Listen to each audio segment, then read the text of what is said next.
Hi, welcome to the DK805 podcast, Breaking Stigmas, with Christy and Katrina.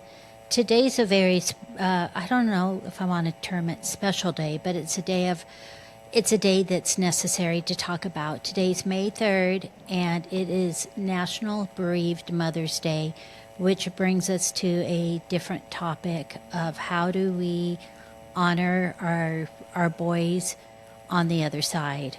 Our children as bereaved moms. As children, yes. And this day children. we have Lisa Arnold is such a special guest and friend, dear soul friend for me. And this is the first time for Christy to meet Lisa, but we are just so grateful that you're coming all the way from Myrtle Beach. Yes, I'm in Myrtle Beach. Yeah. This day, I mean, I was like, if I can say there was even like there's so much energy going on around this month, May. It is Dylan's passing day. I had several moms reach out in this last post that I just did was, their son, their daughter passing in this time.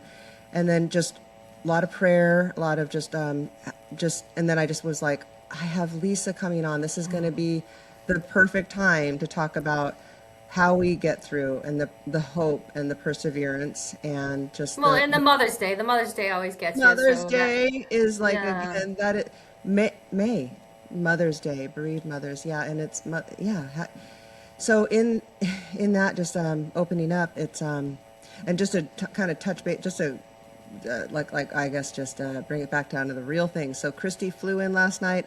I'm going to be flying out somewhere today to honor a new baby that just joined this world, and a dear friend of mine. And there's all these things. Life goes on, right? Life keeps going on, and we're in these moments. And I'm really grateful that we could take a pause before just to say that to have each other together, that we all walk this together, and we know this pain. And anyone that will come on and see this, I'm just hoping that you can, from this experience, this talk today, get a little something to get you through. And I really feel like, Lisa, just for you, your perspective, I have to go back to. Yeah, that's okay. Meeting you was, again, it was organic, it was online, it was the same way Christy and I met, and it was, I believe we're all connected for the reasons we are, I believe that, and connected to those people that were meant to sort of walk, a little closer with in that way. And when I met you, I was like, it was so early on. It was September. It was Dylan's birthday month, and I just remember seeing your post. I'd flip, look on to be laying in bed and just, in those deep early months of grief, and your posts were so hopeful, so filled with joy and light and love, and I saw in just in our boys' eyes the same. I just felt connected by them. And it was the same with Christy, with Devin. I was like that. So just the connections. And then I looked back on when it was that we met, and that was, like I said, it was September, Dylan's birthday month, and that is also, as you can share, we talked about earlier. It's the connection of just the special time, most special for you, of September, and then now we're here talking about how you've persevered through. And when did that perspective for you come through for you? Can I ask a question? Yeah. Can you tell me a little bit about your son, because I don't know the story behind it? Oh yeah. Well, first of all, I love that it's Devin and Dylan, because that's my other children. My two physical children are Devin and Dylan. Yes. Yeah. This is what I. Yes. Yeah. So Derek is my middle son. So all my cards are signed Jim, Lisa, and the 3Ds. That's like how we how we sign everything. While I'm living this 3D world, Derek's living a little beyond that for sure. All our boys are. Could we just pause in that 1 second? Because I just have to say, we just said that's literally, those are your other two boys, and it's Dylan and Devin. Yep. And it is so profound. Yeah. And beautiful. There's no coincidences here. It's just coinciding and just synchronicities for sure. So Derek is a very free-spirited, well, in physical form, he is a very free-spirited, no shirt, no shoes, no job kind of kid. Yes.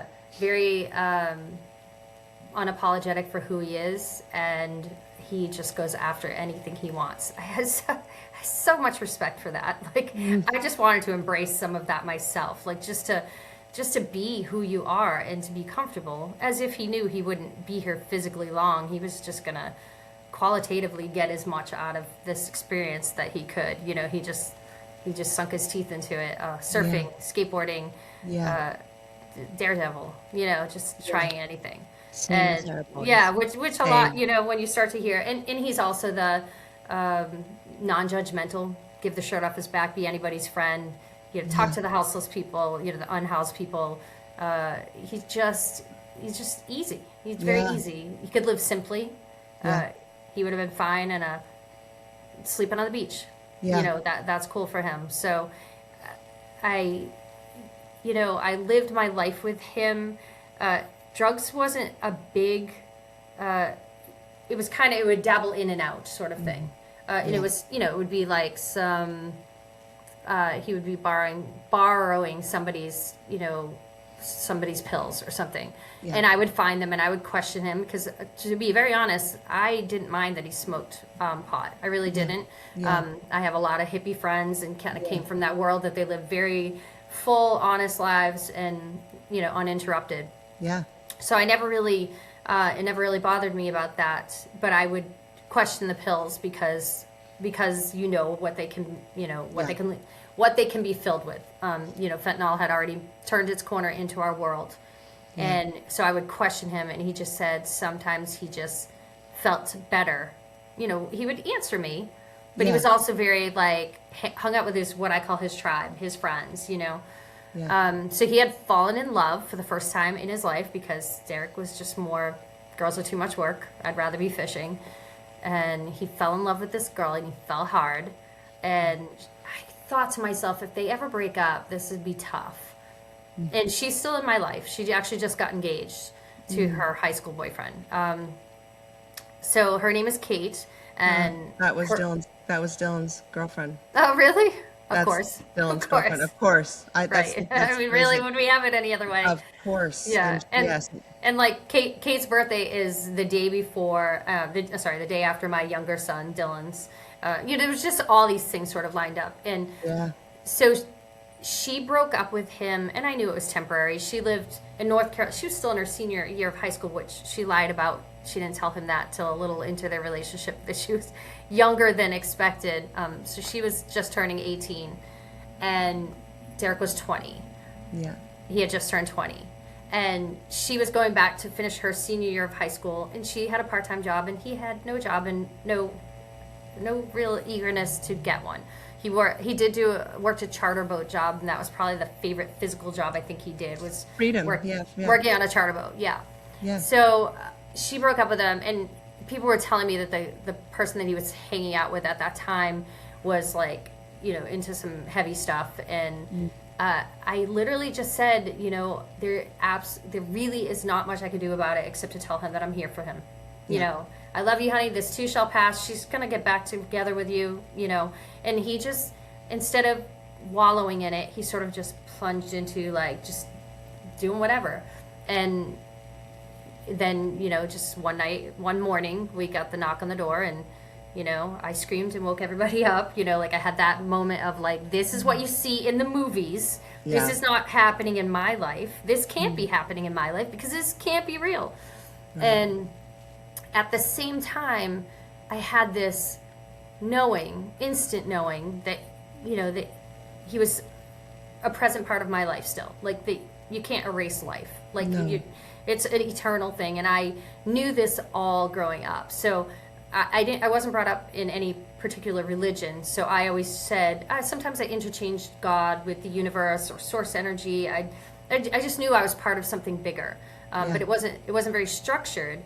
I just knew that it was eternal, and I knew that it was utopia, and I always felt like it was probably like living a dream world experience. I'm a very vivid dreamer, and I always have been, and I always love how in my dreams I don't even need to see who they are or hear their voices to have a real experience.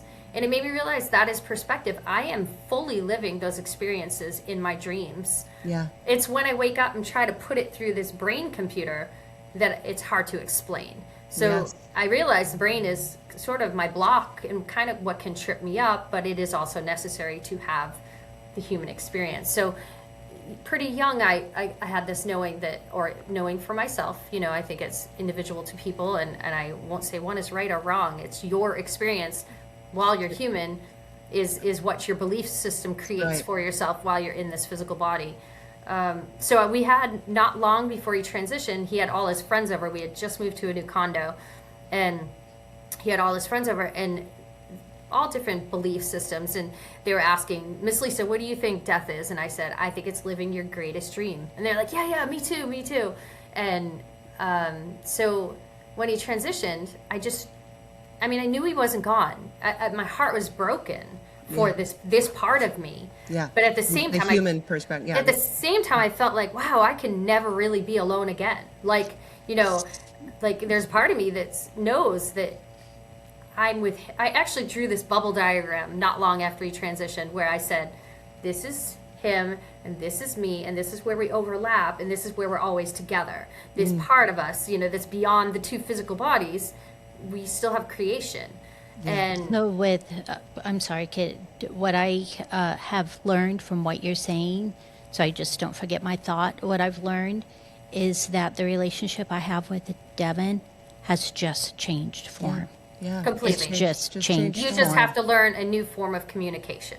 Yeah. Yeah, So- and go ahead, go on. No, But no, I no. just wanted to say Yeah. that for the listeners, that like Lisa is saying, it's so important to understand that our children are still with us, but we build Not a gone, different. just different. I love that book when I just found, So found those thank things, you. but not gone, but different. Just in a, yeah. Yeah, it's and my communication with him has evolved. It hasn't, depending on what I'm doing in my life, it's kind of evolved over time, which is kind of interesting. Life evolves, so it Yeah. makes it kind of challenging and fun to connect in different ways as we go along. But I'll tell you, like, a quick story from the day that he transitioned.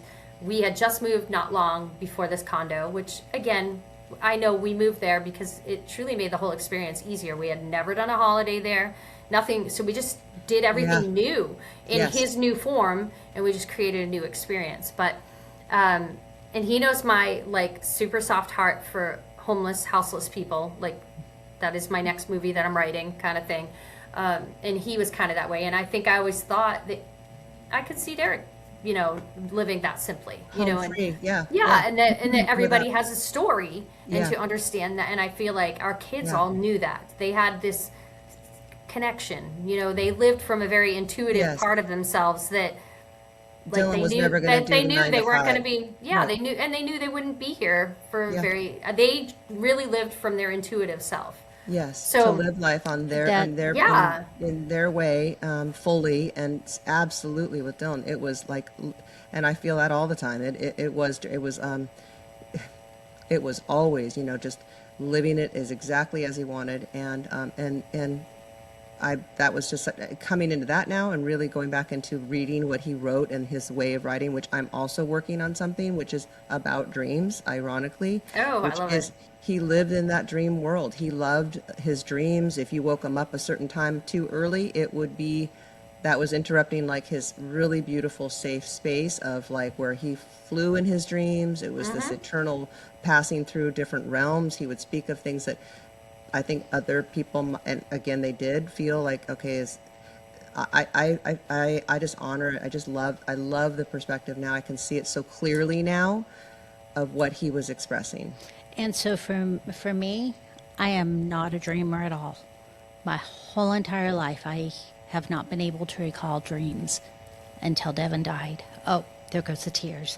But I dream of him frequently. And I've gotten signs through the dreams. So when we change form, communication changes. But I feel as parents or as siblings, it's being open to those communications, because they will give us signs and they're as clear as they can be. And he comes to me frequently in my dreams. I love that.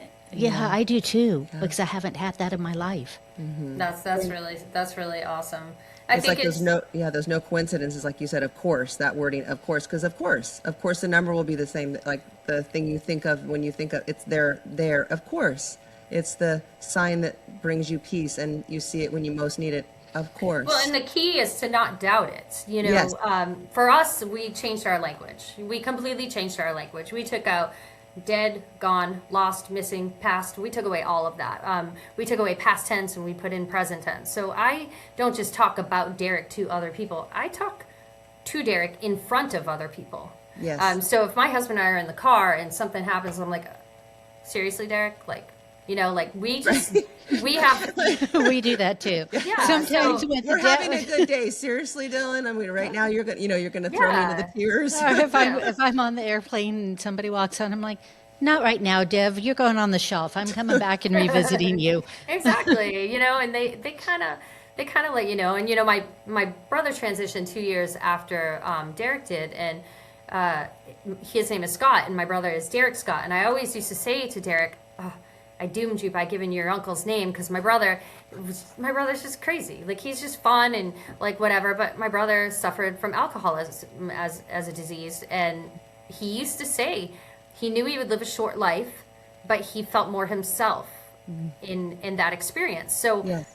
that's all our kids were looking for, was that feeling of home that they did not get in the physical body, because their vibrations were off the roof. They're out of this world. Yeah. They came into this world vibrating way higher than most of us do, and it was really hard to sit in the body comfortably for them. Yes. Without trying. That's beautiful. That's beautiful. that is why they were always like doing the daredevil things, trying to fulfill that, like, that ethereal experience that you have beyond this physical body. And Yeah. To feel right. Yeah. To just feel at home, where's our source of us all. We're all sourced from this home. So I don't know, I just knew, and I just started listening, and we play a game in our house, and we don't do it every day anymore, but we still have a chalkboard up with like it has the date and everything on it. But we just stop for a moment, and whatever word pops in our head becomes the theme of the day. And I would share it with his friends or whatever, and it just showed up in the craziest places. Like, we were watching Schitt's Creek and all kinds of new fun shows that we hadn't watched with Derek, just creating new memories with him from his new perspective. And like, I remember one time, and I used to doubt these themes of the day. I'm like, it can't be that. And then I would doubt it, and then it would show up. So I stopped questioning it. Yeah. And it was like milk.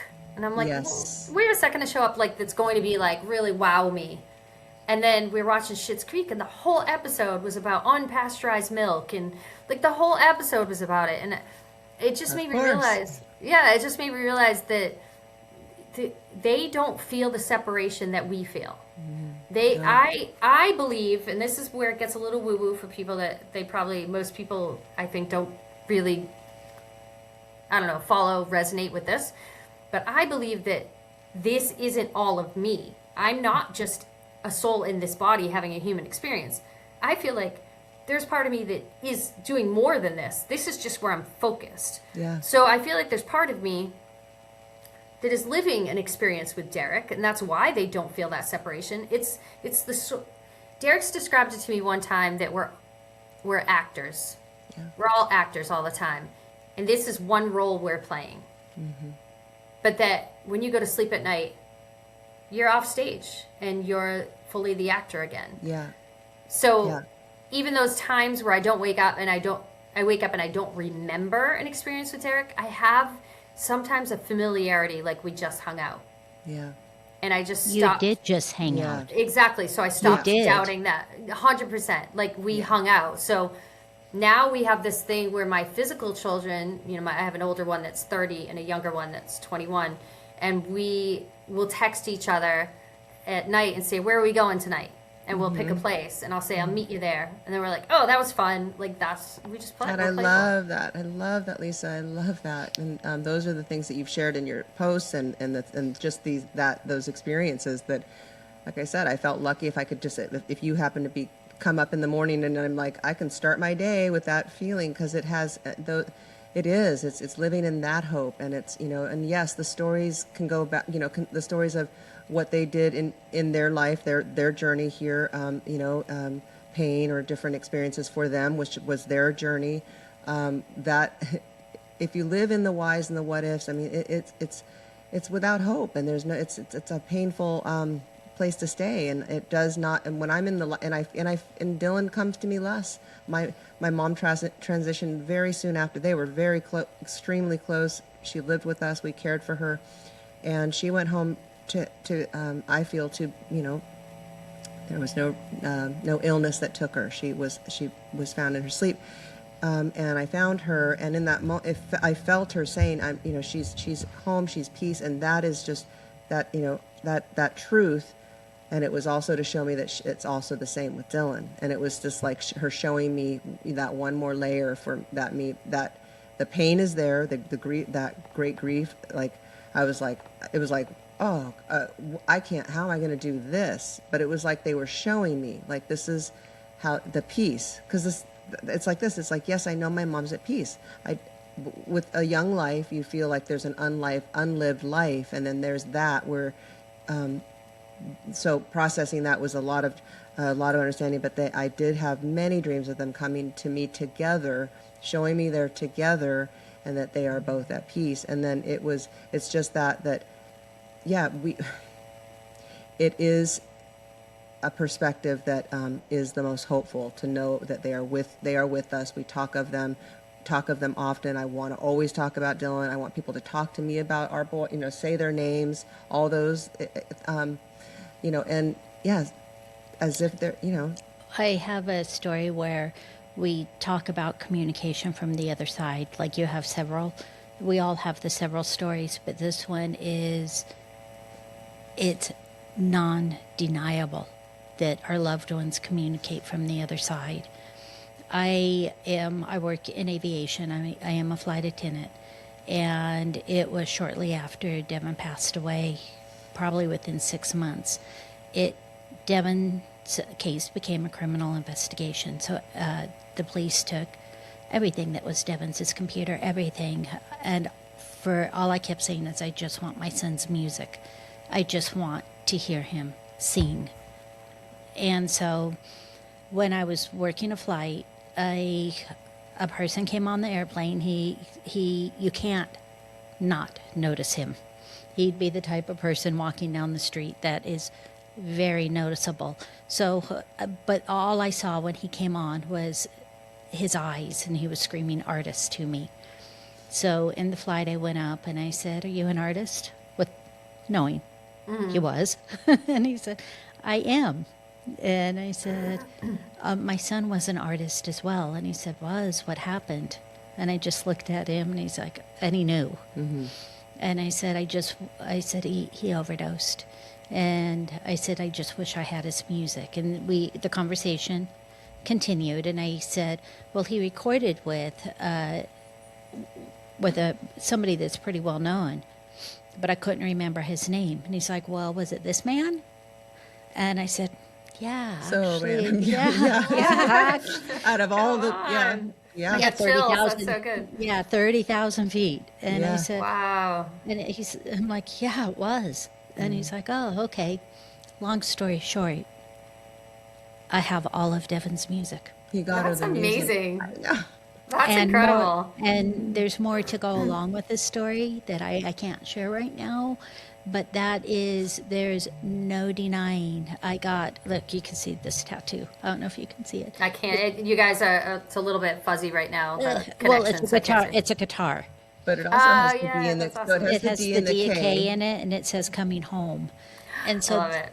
that's one of Devin's songs that I had never heard ever. And it's "I'm Coming Home" is so beautiful. It's so Because they're in their home. We're in our temporary home currently right now. Go ahead. Well, I was just going to say with that, and see, that's where I feel like part of me is already in that home. And I feel like that's what, when I have guidance in I this get that. lifetime, what to do, what choices to make, I feel like it's the part of me that already lives with him. yeah. You know, I get that. that's that gravitational pull to do something. I think our kids were so connected with that side of them already. Yes. And if I mean, for me, if I spend too much time, what I call humaning, which happens, you take on responsibilities, Yes. you take on too much, you shoulder too much, you help everybody, and I don't keep enough of myself in that spirit world, I feel unbalanced. I like to blur that line between the two and let their perspective come over to mine and my perspective over to theirs, and Yes. I don't count days at all. Mm-hmm. Yeah, Like I sometimes forget that it's even like Derek's birthday is June 9th, and I don't think about it that much, except that like I would my other boys. Oh, what are we gonna do? How do you want to celebrate? Derek likes cookie cake. He doesn't like regular cake. Just whatever. Yeah. But I don't think about it too much because I don't want there to be a before and an after. I only want there to be my family together now, whatever that looks like. So, we love to go to like Universal Studios. We're like rides people, and we would do that as a family, and then we just have done it many times since. And like we went for Dylan's 21st birthday to Epcot and did like all the drinks around the world and just like had a whole super fun time. Just the five of us. Except I always say I just don't have to pay for Derek anymore. But like the boy, he can pay for me. He can line it up. That's what I always tell him. I'm like, honey, I paid for you for a very long time. You should hook your mom up with a free drink, a free coffee. Like, let that barista make something for me. And like it happens. So the boys always say that it never feels like he's not there. It just feels like he's there. The smile feels like that, and like also in that moment just made me want to cry, because it's like to finish that last conversation where I was talking about my mom. It's when I feel them, that when I'm not in that space of what we're talking about, this hope and knowing they're right with us and believing, trusting the signs that come so profoundly. I mean, and I'll go over one with this, my most magical sign from Dylan, very beginning. But I don't feel him as often. I don't feel him coming. Mm-hmm.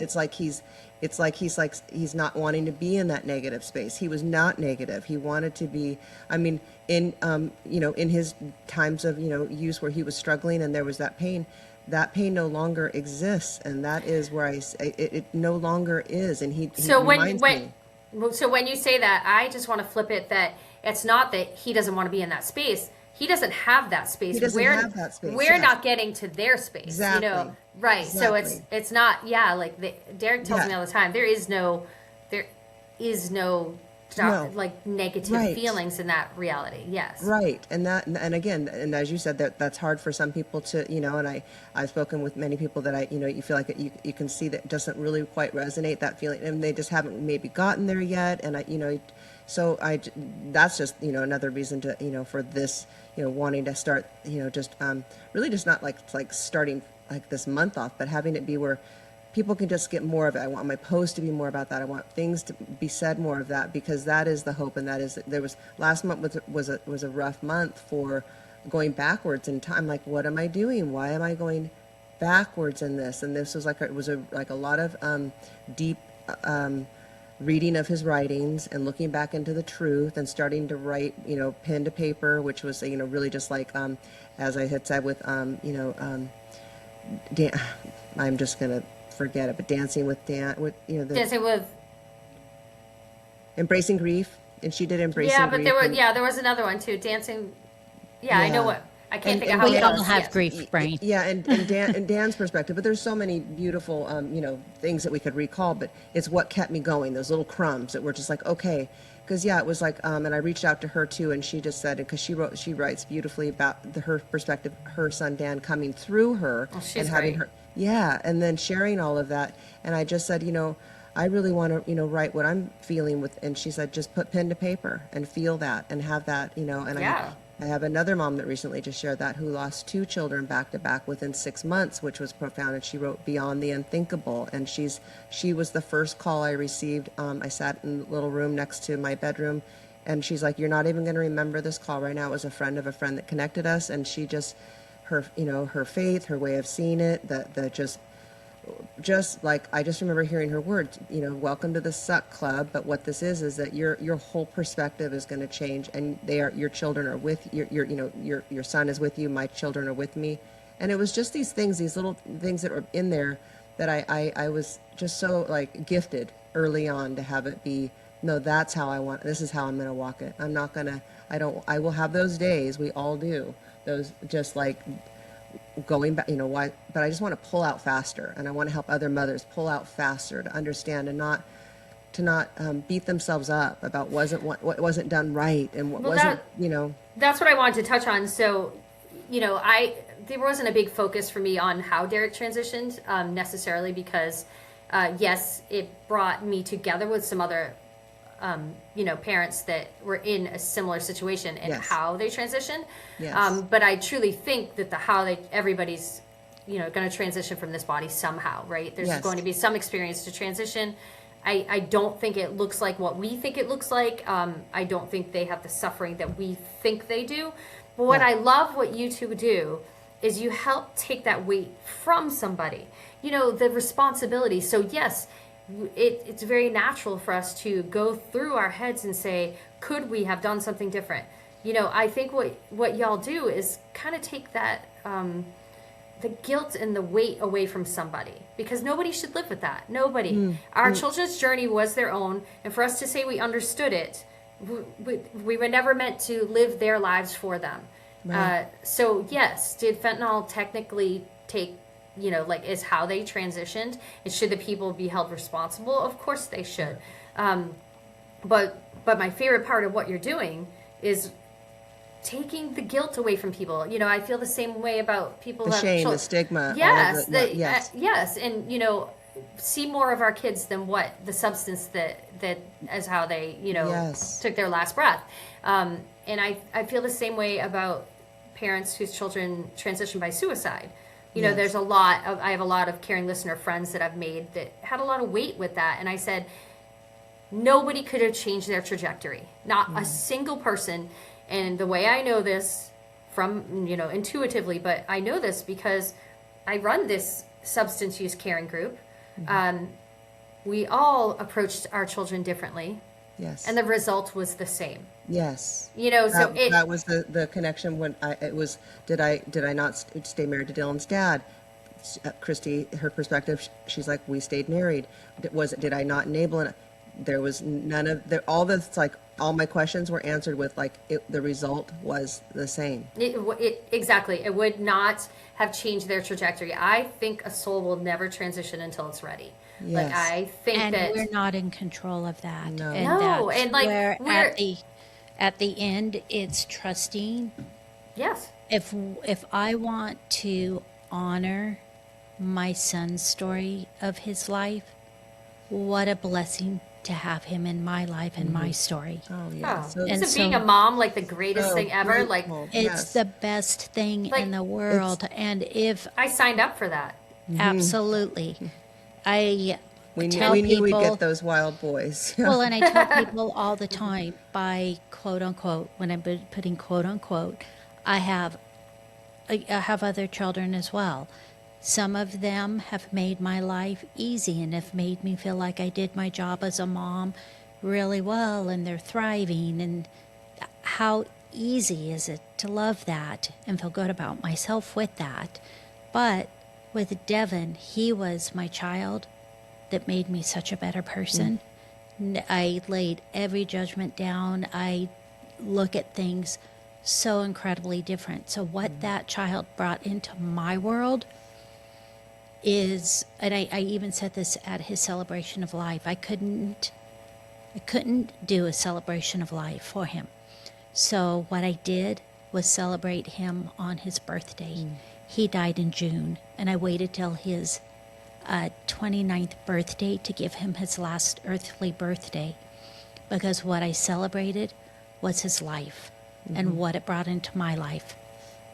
It's so true. That's They beautiful. become our teachers in a lot of ways. I feel Yeah. that. I've felt that. I've thanked him, Dylan. For Thank you. Thank you for The choosing me. spiritual growth. My Thank you for husband and I talk choosing about me. that. Yeah, the spiritual growth. I don't. Yeah, You know, that, my husband and I are like, what journey would we be on if Derek didn't transition? Would we really have opened ourselves up quite as much as we did? Yeah. You know, because people will say, Adventurous. yeah, people will be like, oh, you're really strong, and I'm like, no, I'm just really motivated to connect with my child.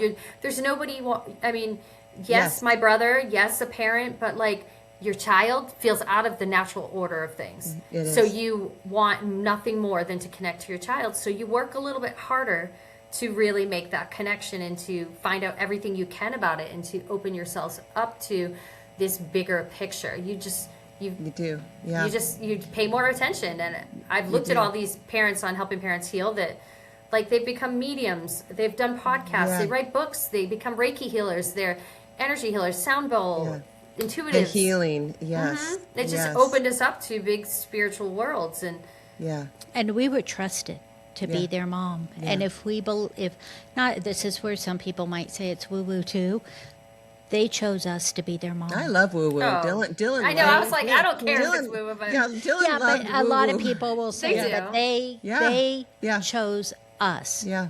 oh, so that's the some- greatest. Yeah. They chose us, and Yeah. we were entrusted with these beautiful, gently rebellious kids that taught us how to love. There is no deeper form of unconditional love, No, and there really is not. And my daughter said the thing that her brother taught her, like you said, was how to live authentically. Yeah. Devin was unapologetic. And Absolutely. they really opened me up to, and I think I was kind of already on that trajectory, but that everybody has a story. Like I'm not judging people. Like No. everybody has a story. They got there somehow. Everybody deserves to know that they matter to somebody else. That they, that their story deserves to be told if they want to. And I don't live my kids' lives for them. Like, it's really hard for my mom to get, a little bit. Like, my parents live with us. At the same time, she respects my relationship with my kids, but she'll be like, oh, well, maybe they should be looking into college. And I said, they know the door is open. Like, the door is always open. They can always come home. I will always be here to help them. Like, I will always love them. And I don't want to shape their lives for them. I want them to have the human experience of discovery and just know that I'm here to catch them if they want me to. I'll always be here. And me knowing that I know my son knew that. He knew that he could, that he wanted to have the experience he wanted, and I can look at my text to know that he was clear he had his own plan, and so that for me helps me a lot too, just to look back and go, no, he tells me constantly, and I find little things of like, I get it. And one of the things that Devin taught me, and maybe your son taught you this as well, because what Devin taught me mostly is, you don't know what I think. You don't know what anybody thinks, Mom. Check yourself. Check yourself. That's what he's. Check yourself. Yeah, check yourself, Mom. I get the stay in your own lane, Mom. I know. Yeah, stay in your own lane. Eyes on your own paper. He's like, you think what you think, but that's not what I think. You're not in my head. Even so for Dylan's journey, also with smoking weed very early, he was a skateboarder, and that was not even on the radar for me that would be a thing. And I grew up in a hippie town. There was that was a very normal thing.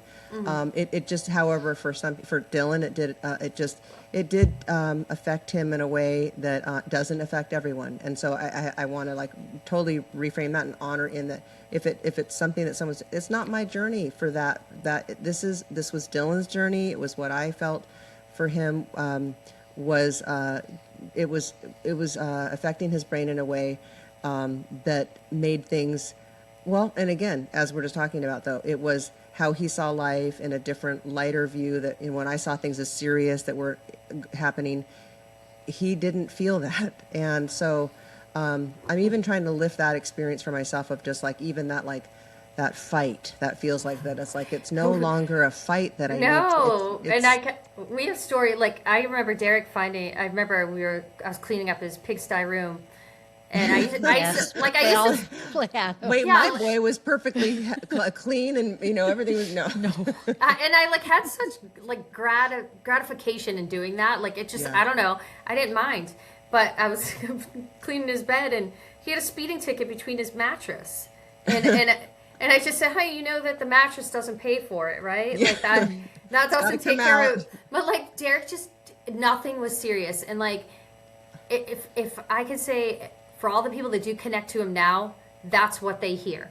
Like my Yeah. niece says it all the time. Derek will. She even says this. She'll say, "Death is not that serious. It's not that big a deal like we make it out to be." That's what my niece has gotten from this, and I was like, "That's so interesting, Rachel, because not all cultures do treat it the way that we do." It's not talked about enough in such a way, No. and I've recently looked into like death doulas and the beauty of that, where if you had that, where you had the that's why breaking that stigma of Yeah, like it's we've put such a finality on it, Yeah, and yeah. that's why I don't say gone, lost, or missing. Yes, physically they love are, that. but we just took that out of our language because you don't realize how identifiable programming that we have with those words. So Right. we've just reframed everything, and just a funny story because Derek inserts these comical things. My mom was just recently went to a cognitive specialist because she has some dementia, and they were testing her to see if it was Alzheimer's or what the source of it was. And my dad and I had to accompany her, and we're just kind of this family that just sort of just makes things light. We just try to make it light. But anyways, he said, do not answer any questions. Let your mom answer first, and then you can chime in. Well, my mom's chatting with him, and he said, so do you have children and grandchildren? And she's like, yes, I have 6 grandchildren, and one of them transitioned.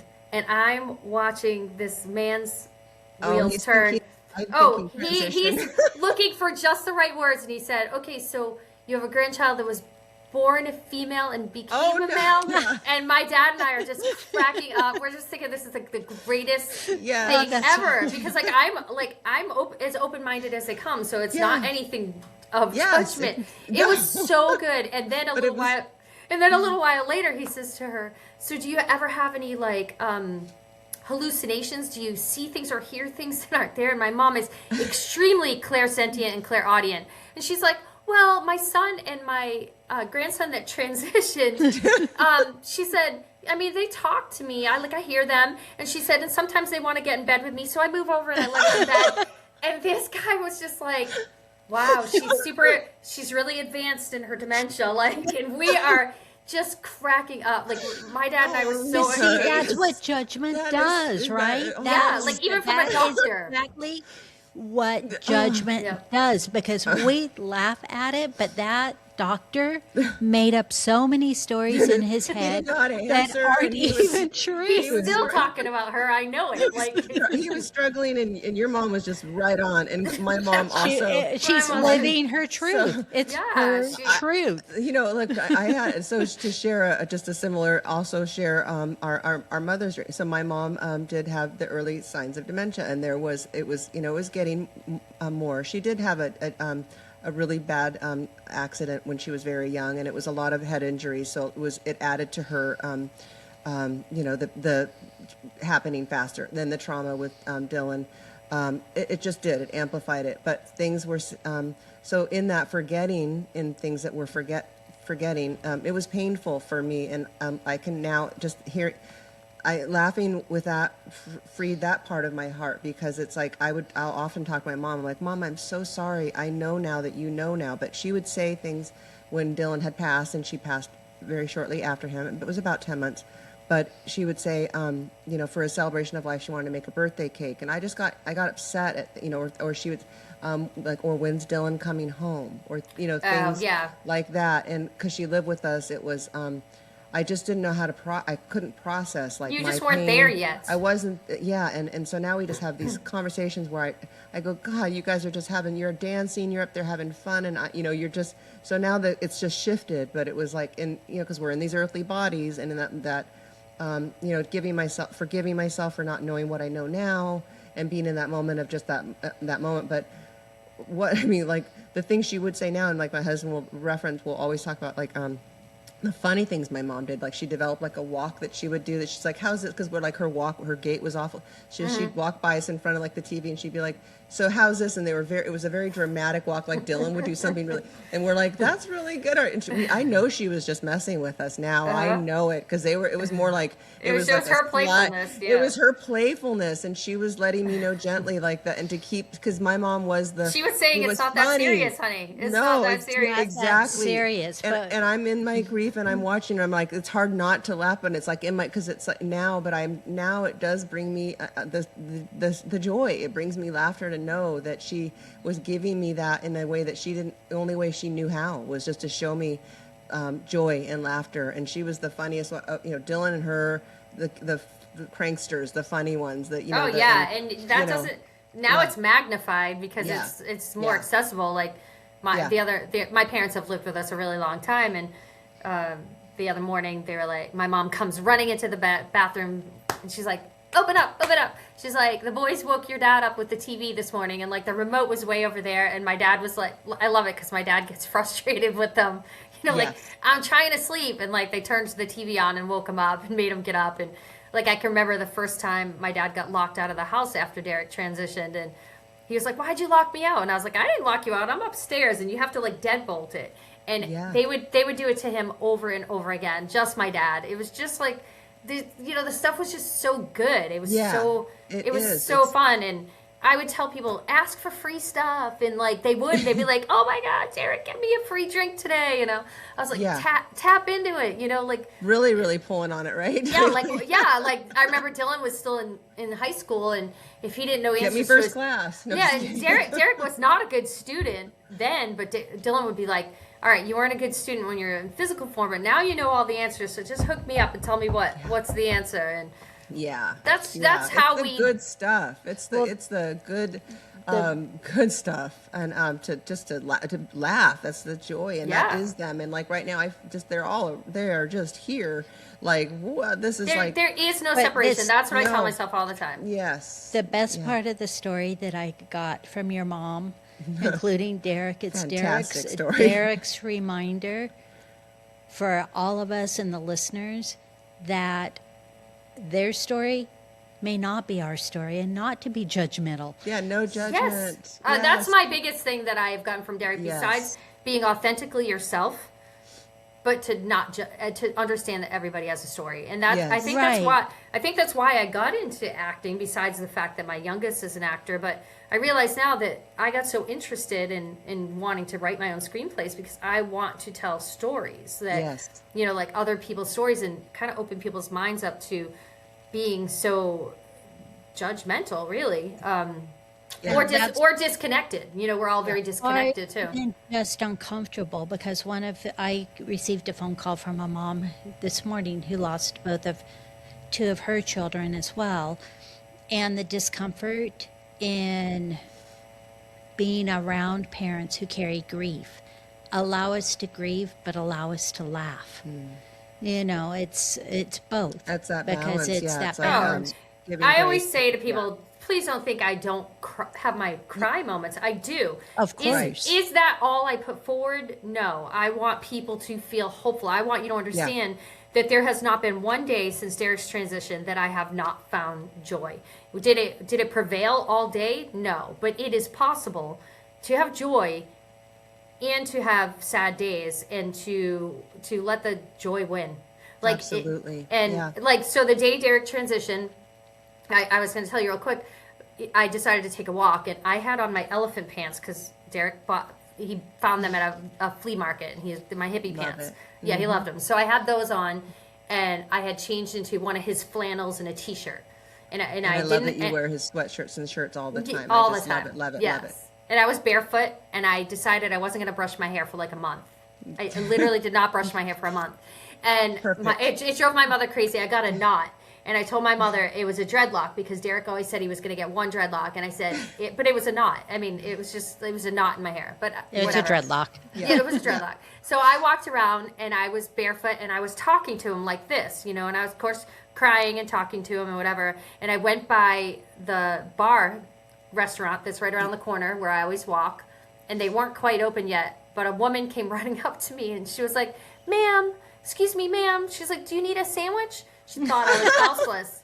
And it was the best prank ever. And I just said, "No, I'm good, thank you." And I cried and laughed at the same time. And I was like, and then I just started laughing, and I was like, that 100 million% was my son right there in that moment. Oh and my God. Yeah. I hope you saw him laughing with you that day. God. Oh, I feel it. And, like one time, I just remember I was in my car listening to music, and I did some move, and I was like, that's not my move. Like, it didn't even feel like me. And I was like, Derek, did you just dance my body? Like, that was just that did not even feel like me. And got the Ellen dance going. Yeah, it was a little bit. I was like, Derek, that was you. That was not me. And like, I've had some experiences where, that's so awesome. I had one where I, did a meditation. I do a lot of like hypnagogic meditation, which is my favorite to connect to him. And I did one, and I all of a sudden was in his body,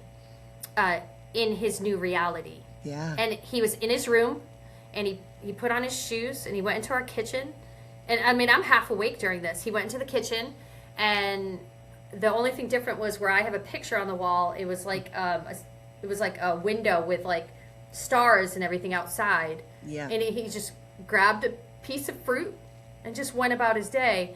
And I could not have missed him that day if you paid me money. Like, I felt what he was feeling, and he just lives his life however he wants to. And that's what he's told me. He's like, I can't describe it to you, Mom. He said, if you're sitting there thinking about me and you want to connect to me, I'm instantly in more than one place at a time. Like, he's like, so it's just comforting. I believe that there was a So day comforting. where I was walking through the airport, and it was during the holidays, and I work a lot during the holidays, which leaves me alone a lot of the times. And I just remember I was having a heavy heart, and I was thinking about Devin at that time. As I'm walking through the airport, I feel a hand on my shoulder. Like, it's the gonna make me best. cry again. But I felt the hand on my shoulder, and I'm like turning around, and I'm like, "Thank you, honey." Yeah. It's Thank so you, real. honey. It's It's just real and- undeniable. no, it's perspective. Life is It's only perspective. perspective. Yeah. So it's where you put it. It is, It is. absolutely, and it's opening yourself up to those moments. So I had a really profound experience and again, this is just and not for everyone, but that's my angel catcher book that I like to keep everything in, and all the journeys, and like our journey now to Idlewild and hummingbirds and things that come and all the signs. I love that. Which is so the first story that I want just to share with Dylan's most profound moment that came, and we were early on trying to do a celebration of life, and so we ended up doing it at the perfect place, and his skateboard, where he skated the most, had the most the joy in his life, made several videos with, he just loved skating, loved teaching young kids how to skate, and that was his joy.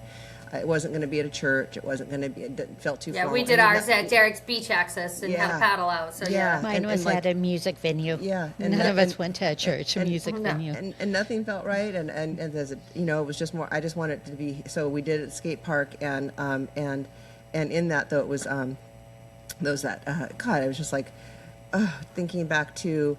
Why would I have it this? Because that's where he had the most joy, and he led me to that. That's where he lived. Yeah. That's where and literally, my brother made it happen. Made a park bench happen there with a beautiful, bench so I can go paint and sit and keep up. And then there was an experience where I had gone and there was graffiti all over it, and it's where he again he took he spent till the sun went down. I mean, it was like we lived across the street in a condo there, and he just. So I went there shortly after the bench was there, and it was covered, like not covered, but a lot of graffiti, and just and I just heard Dylan just go, "No, Mom, don't be upset. This is what we do. This is like what we That's do." part It's of not- him. Yeah, that was, and I'm like, well, yeah, why? I was going to try to fix it or, change it or clean it, and I just was like, sat there just like, this is where he is, this is his vibe was completely. Yeah, like he would have put a hand in that to make that beautiful art, Absolutely. And so then, so the profound experience was like early on finding that celebration of life videos to maybe put together some of his skate videos. We ended up just using his nothing of his baby years, but there was his birth video was in these videos we were finding, and my husband was standing behind me. We're looking at the computer, and this is, I mean, there's just to me, it was just like. It just blew my mind wide, like where it's the most profound. And I'm just so like to share these stories that are just we all have. But it was so on the date stamp underneath, and we all know like videoing. This was an old video, but I had made into like a card for the computer to watch again because we didn't have VCR anymore. This little 8-track, and it was his birth video. I'm handing my beautiful boy to my beautiful mom who's sitting on the bed, and it's like his birth day. And on the bottom, instead of September 7th, 1993, was stamped May 22, 1993. And I didn't see it, and I didn't see it when he was born. And I'm thinking, I would have seen that. I would have been like mad at his dad at that. Or, why didn't you fix it or something? Is May his... So May 22 is his passing date. His transition date. Okay. Transition date. Oh, so, okay. So when is his birthday? September 7th. Okay, so that's what I was mixing up. Yes. Derek's transition is September 22nd. Right. Okay. So in that, that's right. And then I didn't see it even watching the video because I'm just like, my eyes are just seeing my beautiful boy, and he's just precious and perfect, and my mom's smiling, beaming, and precious and perfect, and this moment is precious and perfect, and I'm just sobbing. And George goes, watch that again. I go, I can't watch it again. And my husband George, and he goes, watch it again and look down at the bottom. And it's that's so cool. That's amazing. And so then in writing down things as I started writing in books and early on just writing down like as I was being told to by people that already were doing it with like Dan's story through his mom, but just the pen to paper. And it was like, I look back now and I can see that I wrote, he pierced the veil. Like he pierced the veil to show me so early on that date was already there. It was not seen, it was seen, and he knew it, and it just those moments, like those moments, it's mathematically impossible to make up. It couldn't even be something like, right. It's a movie, like you said, it's a movie, like make that a movie, and people be like, oh, that was so unbelievable how they put the stamp on the it's real. It's real. That stuff is more as real as these conversations we're having, and that's why I like to remind people that like life is perspective. So whatever you're living, like when you relive a moment that you find joy in or you don't find joy in, that is a moment you're reliving. It becomes your current reality. And what I like to do is sit now and know that not a single one of my boys is in this room with me does not change my relationship with them. No, like, it does not. My two physical boys are not in this space with me right now. Derek is not in this space with me right now. My relationship with them is the same. It just goes on. I don't even know what they look like. Like I don't remember them aging. I don't remember them being little to being older. It's just a big long blend of love. Like it's love. It is. It's and just for love. Exactly. Devin's passing date was 6/6, and the day I got in the car to go tell my parents that Devin passed away, I walked outside. Driving over to my parents' house, it was a graduation day in our city for all the schools. And one of the things that bothered Devin the most is he didn't graduate high school. That was his struggle. So for him to pass on a graduation day, he's like, hey, Mom, I did it. Yeah. Oh, that's awesome. Yeah, I did. That is very cool. He's like, I didn't need to do all that to get there. I still got there. All that math I still got it. Like, stuff. Mom, I've graduated. Yeah, I love that so much. Yeah, those are good stories, ladies. I'm telling you, those are. But they're real. There's so many of them. They're your stories. Yes. Imagine if we raised our kids at birth thinking that death is not an end. Death is just a change of form. Like we don't really raise our children that way. We raise them to always protect them. Like be careful. Like that's literally what we do. And I think that's the part that I think for sure that will always be that that's you feel that pain as that's the mother's job as a mother. But knowing that what you just said though that we don't raise them with that perspective, I do feel my Dylan knew that already. That's what I mean. I think our kids came into this world already living Yes. that intuitiveness. So I that really, fear that I we do. felt, they didn't feel. That's, you Yeah, know. I think we sign up, like, my husband and I talk about it, that, we signed up for Derek transitioning early and us going on this journey. And from the perspective of the soul coming forward, it doesn't feel like that serious because you understand your eternalness. Yeah. And then you get here and you stay so focused, you forget who you really are. You forget at the root of it all who you really are. This is not who you are. This is just one of the stories you're telling. Yeah. But that's why we feel connected to so many other things. Yes, and I think, I mean, I believe the I connections agree that we with get that. with, become connected with other people, and just that we're all connected. And in that's that interweaving. Dylan's thing was infinity, and that is like, that's, I did this on his eyes when he was a baby to put him to sleep, and it ended up being his one thing and his one tattoo, and then we went up to go find a place, our peaceful place for me to be in nature, which is, I love you always seek the beach, seek nature, seek a walk, and do that, and because it's so healing too. Because it's when the noise is going on, it's that is where you can find the most. For me, you can just get away from the noise if you can. I lay down right in that sand, no yeah. blanket, and I just lay there and get dirty, and just like it's the greatest feeling in the world. And When I see you on that beach, I'm going to bring you a sandwich. Yeah. yes, please do. I'll happily say Do yes. you need a sandwich, you poor thing? So having you on also is this book you're writing. So where are you with the book that you're writing? Talk about and how that came about. I would call it a novella because I was Okay. looking up. Okay, what is a novella? Because it's shorter, but I'm not like it takes me a long time to read something, so I tend to write shorter. Really wanted it to be kind of a self-help book in a way. So it is written sequential, but I want you to be able to go back and just find some tool that might give you some hope in that moment that you need. Yeah. It's the whole thing is just it's my journey of the things that I've picked up along the way that work for me to find joy. I want this to be something of hope. So I share the names of my chapters are like interesting, and I wrote all my chapters' names out first. And it's called Live Your Life, Love Your Life, because that's Derek's last Instagram post, which I think he was just leaving us all with that. But one of my chapters is called The Octopus Tree, which is this really cool tree. That's what I was looking it up right now. It's this really cool tree we have near us in a state park, and you're actually in the canopy of the tree because all the roots got buried.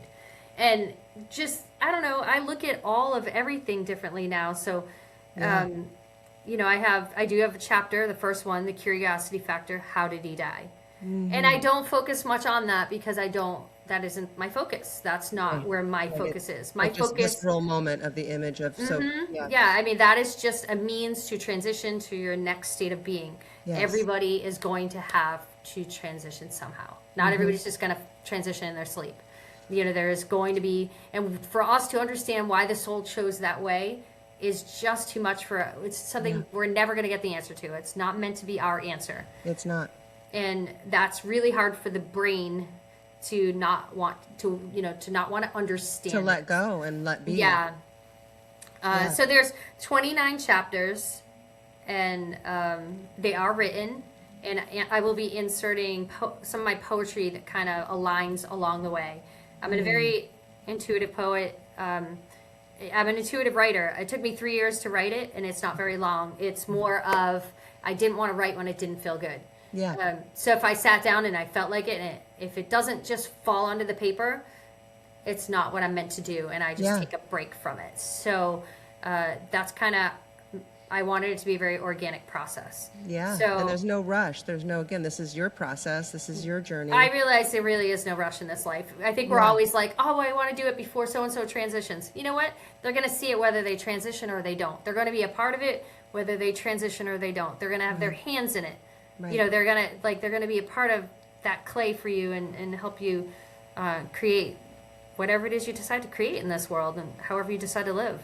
Yeah, It's and beautiful. trusting our instincts and following, just what intuitively feels right, and like, writing when you feel like that's what you want to do, and there's not a pressure to that, but it is healing, and I encourage moms that reach out for me, because it is just, even if you can just do one thing in the very beginning of this earlier stages, just write out. I started, and it was shared with me to do that. And I look back now in those writings, and it's like, talk to Dylan exactly as, just say, Dylan, are you okay? The first thing that comes to mind. I have these, and he talks to me back. It's just, and I look back, and it's like, it's so beautiful. It's, he tells me what it's like. It's so beautiful. And it's me answering my son's writing I'm just hearing it, but I'm not making up what he would say. I'm just, first thing that comes to the page. Yeah. Like, it's not like I'm thinking, what would Dylan want to say? No, Right. it's what I hear him say. Right. And that You have shared thoughts is how I call it. Yeah, shared thoughts, and also too that there's nothing condemning that comes. It's never like, well, if you would have done this, I wouldn't be. It's never, not ever. Never. I never have doubted that. I've never doubted that he's happy. I've never doubted that he does not feel the separation that we do. That sometimes we can really separate ourselves. I know that is a very brain structured. Yes, it's love, but if the love you still feel, the love you still connect, but the brain structure thinks that if you don't talk to him on the phone, you don't, that it's not the same, or they're not coming on vacation with you. Yes, they are. They most certainly are coming on vacation with you. Oh, they definitely are. They are every single part of it, but we want it to be the way it was. Yes. I helped him. It's the attachment. We have an attachment. It's a physical attachment. Yeah. It's the attachment that we believe how our story should have been. Yes. That wasn't our story. So it's you probably know the same, this high involvement, low attachment. Be highly involved in every aspect of life, but if you have an attachment to the outcome, you're going to live a disappointed life. Yeah, and again, and to say that they're so with us true. everywhere. I mean, so she had the tattoo with the DK. So when we first met, it was like she put her arm out and sent a picture. It was like, she just sent me a fun picture of because we were chatting and kind of connecting on the messaging, and she had the picture out, and I'm wearing Dylan's watch, doesn't quite fit, but I love it. It was the DK, and I just focused in on that, and I didn't even put together just like the last name happens to be with a K. I thought it would be Devin. Anyways, I was thinking that her Devin, and then her name, Christy, so because it's DK. Right, And then I immediately sent a picture that when Dylan transitioned, we had gone to Hawaii to do ashes, and around this huge tree that was like way dug down into the ocean, like there he was in Hawaii with his koi. We're doing this. I jumped over this with all these kids that were jumping off this waterfall with the ashes, and I just chose a place that was quieter after I jumped with all the kids, and it was so beautiful, and just to feel their energy, and Dylan was like, do it, and I was a little bit like, this big height, and I just did it for, I'm like, I'm doing it. Oh, that's so good. And then so we're walking on the back on the way back to the hotel through the long beach route, and way up above was this tree that was like it wasn't like new there. It was an ancient tree sitting like way down dug into the sand, and I'm like walking around it going, God, that's a really ancient tree, and just thinking about life and how young our world is, and our time frame and eternity.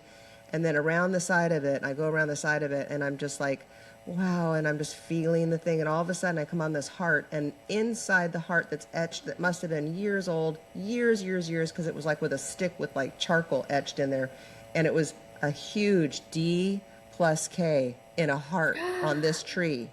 And George took a picture of it, and then I have that, and I have it framed, and I sent that to Christy, and it was like, and I was like, wait, and it was like the figuring it out of like the D and the K, and it was just so much that it was like it was way more than you knew it was going to be. That's so amazing. I'm like, he's like, I'm right here, Mom. I'm right here. And I'm like, you are right here. Yeah, literally. All the letters and all the. I always say if we had special glasses, we'd see. Let's put them on. We're not given those glasses, No. because what we're given is the opportunity to learn in life. Yeah, that's through love. I remember saying that to my husband kind of early on. We were out listening to a band, and I go, "Why can't we just know the secret? Like, why does it have to be such a big secret?" And he said, "Because we would all just be like, oh, I'm having a crappy day. I'm just going to jump off this bridge and just start over." You know what I mean? Like we would know, and we would never really have a human experience. We would never really understand what this like human experience growth is. You know,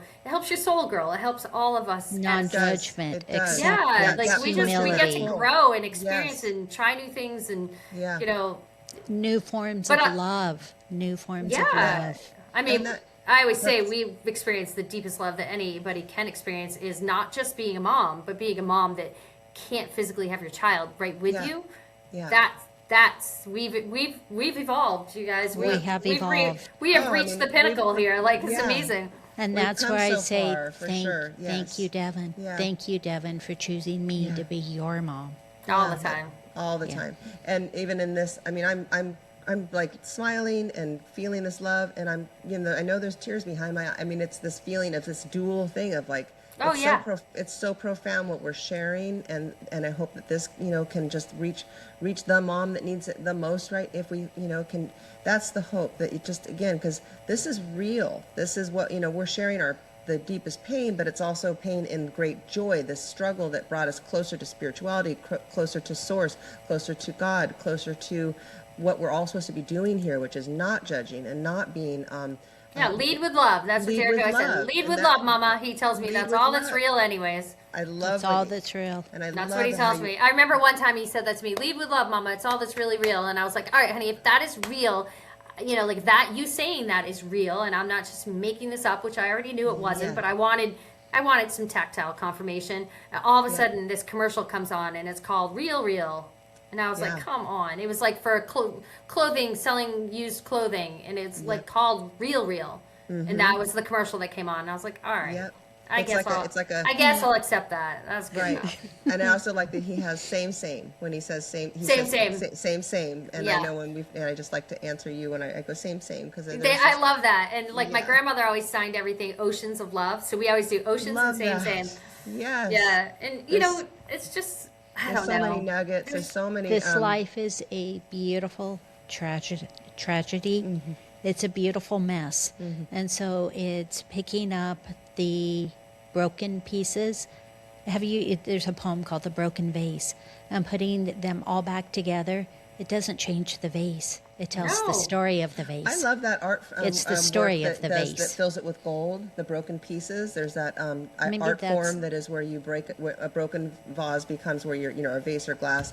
You fill it with gold, and so it's like, because it's more beautiful than it was before it was, and it never broken, just more beautiful. I 'Cause love it that. has and it's Yeah, the and the stories. That's the Chikuga or Yeah. Chiking. I'll have to. I don't know, I like it, again. though. But it is. This right it's an here that I art wore. form. This right Yeah. here I wore today was one of my I love it. shirts I drew. I So love Da- it. Yeah, there's Derek Love the surfing, sunflower. and it's the Yes. live your life, love your life. Live And your it's life like, and love your life. I Yes. saw that right when you came on. And the color turquoise, so healing and beautiful. That's why I brought this book out. And that is, you know, again, this was a dream journey that happened, that was very intentional, prayerful, and it was during trauma work that I was doing intentionally, and it was hugely, profoundly changing for the trauma that I was in. I was in compounded grief with my mom passing, but the work that happened during that time was, I mean, you know, Dylan and my mom come to me in this journey and this written in these pages, and it's just pure love, pure joy, written in, like, you know, golden infinities, flying like in my dream state, you know, for this 4-hour journey that I had experienced with an intentional healing, and I love that.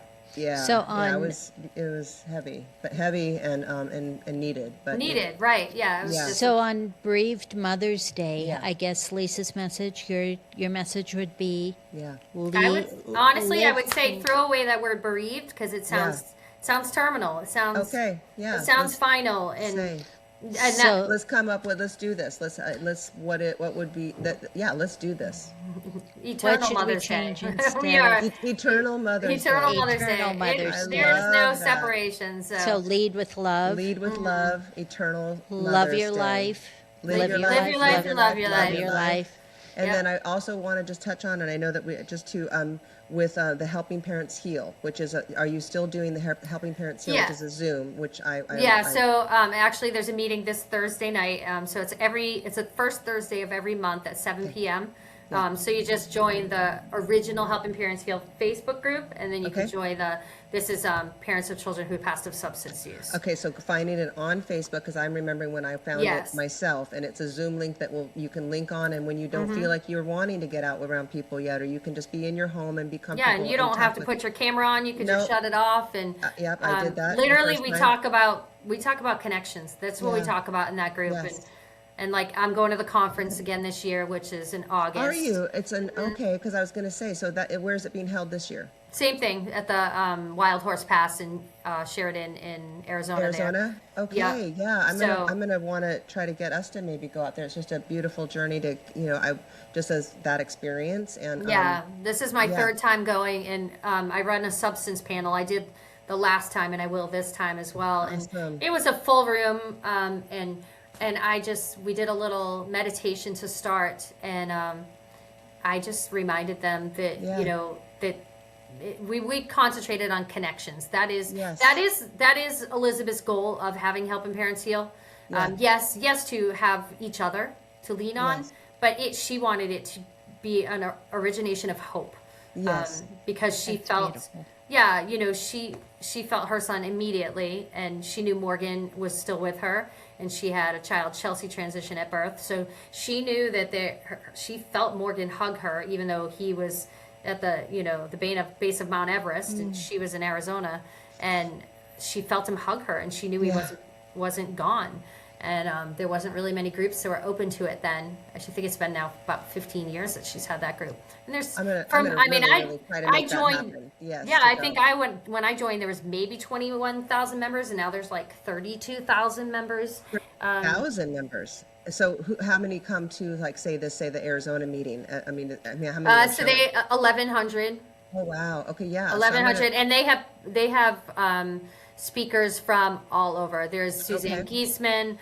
There's that woman that's a doctor who she goes around and shares her shared death experience. She was an orthosurgeon, and she's like you can find her everywhere. She's all over the world now.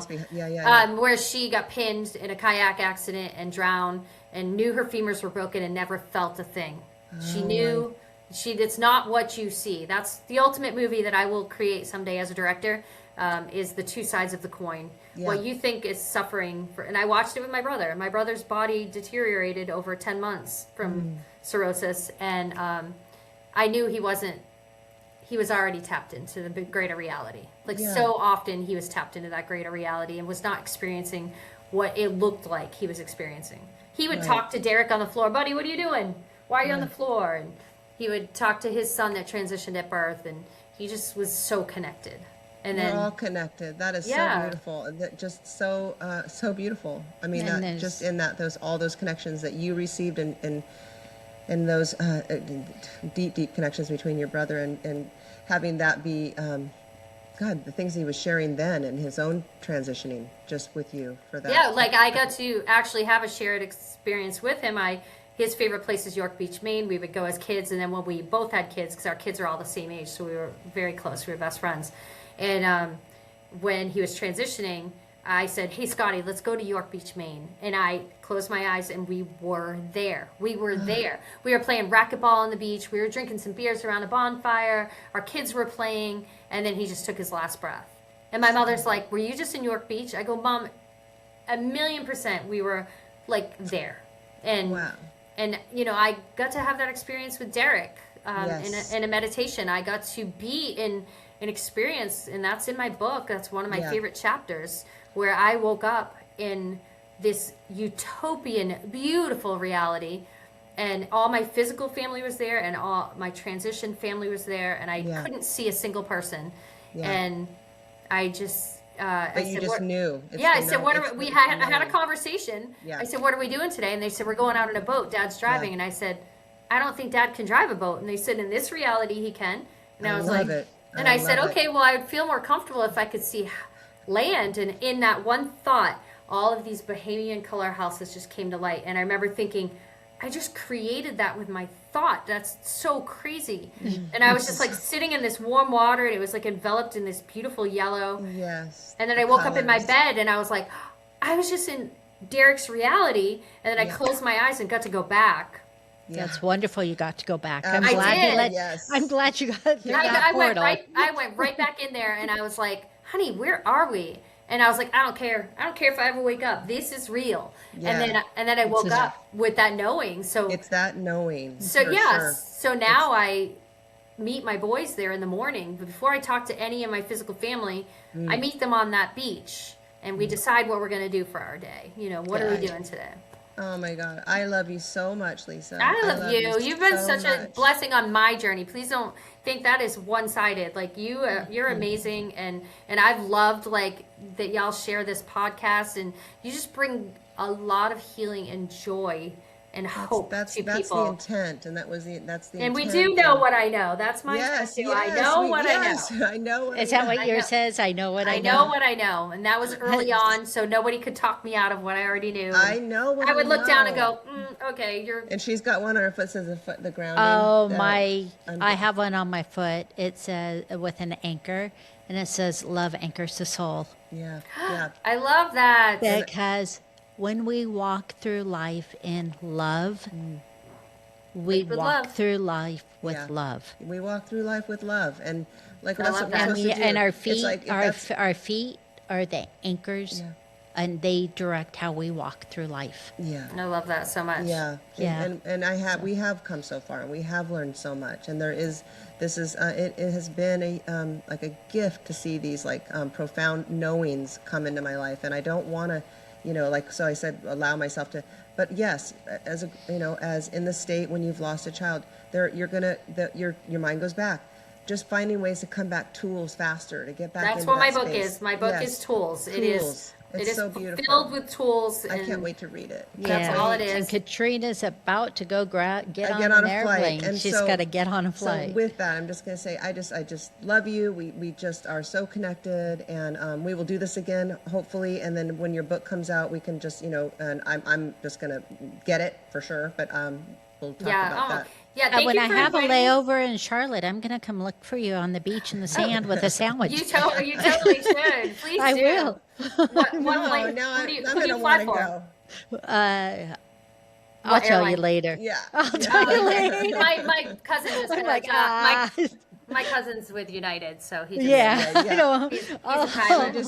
She just keeps that off of. I No, Because I no, don't- totally fair. I'm Yeah. like, Yeah, we'll A talk big about carrier. that at that another earthly time. part. That earthly part. She's She's in the flying air. on- She's flying high. So well, and it's it's a big carrier. So she's the Katrina, she's the squish sm- that baby. What? Squish I that baby. know, gosh, and that's the thing is I'm getting on a plane to fly and go see my dear soul friend for so many years, and our boys were really close friends growing up, and this is a new joy for her. Her daughter had this little boy, so I'm going to I love it. get on that plane shortly and do that. And Well, this was a gift inviting was a me. I gift. thank you so much. thank I you. And appreciate can you do us a favor? Yeah. When you hug Devin and Dylan, Yeah, give them two. yeah. Oh, I totally will. Absolutely.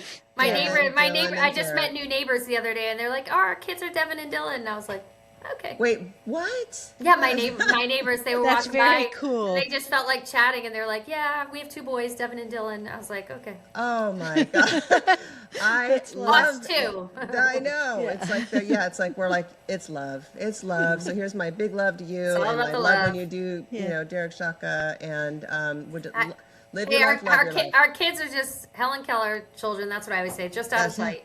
Yes, absolutely. That's what I always say. He's my Helen Keller child. He's just out of sight. They're always with us.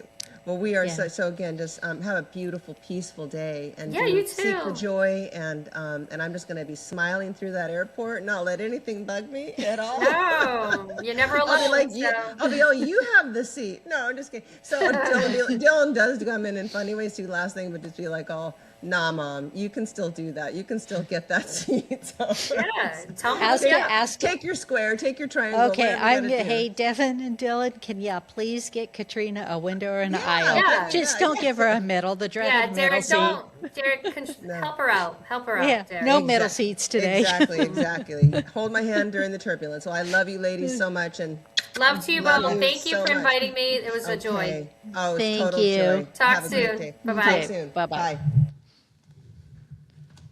I know you have to get going. I do. I just saw you do too. I do. I did not. Because it's noon. So. Babe, I have no idea.